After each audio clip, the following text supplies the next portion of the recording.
Tanto ya. Bueno, fuerte aplauso para Kiko Show. Marica, un aplauso. Ya no sostengo el tiburón.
Así, no me muevo, quieto. Venga, pues vamos a ver si lo puedo hacer.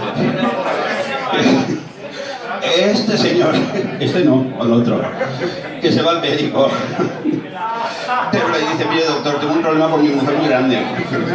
Dice: ¿qué le pasa? Dice: pues mire, tiene mi mujer unos pechos grandísimos. Dice: yo la verdad quiero, pero no puedo. Dice: dígale a su mujer que venga a verme y a ver qué pasa. Va la señora al médico, mandada por su marido, y le dice el doctor, dice: bueno señora, ¿qué es lo que le pasa? Dice: mire cómo tengo las tetas, aquí abajo. Dice: ¿qué es el problema?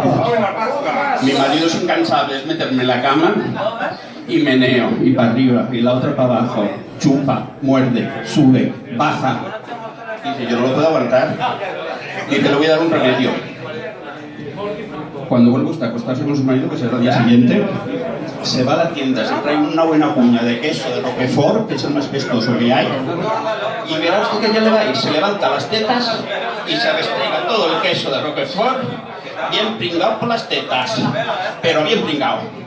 Dice: a ver si funciona.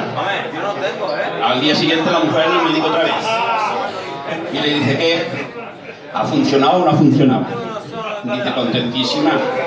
Contentísima porque no hay remedio. Dice: ¿pero que no hizo lo que le dije? Dice: claro que me unté en el queso por las dos tetas, para arriba y para abajo y por todos los lados. Dice: ¿qué pasa? Dice: porque mi marido ahora se mete en la cama con una botella de vino y una reja de pan. Qué tragedia, de verdad. Se me sube todo para arriba, menos mal que se me sube algo. Bueno, ya os he dicho que íbamos a hacer lo más breve que pudiéramos para que eso no fuera pesado. Luego tenemos aquí en la calle está un Via Crucis, sacamos a la FIDE en una cruz y el disco que va detrás con los tambores y los camareros lleva cada uno una vela a todos lados. Y os pedimos pues para que lo acompañemos, que no sea tan triste el paseo. A todos vosotros, como he dicho antes, hemos llegado al final. Dicen que lo poco agrada y lo mucho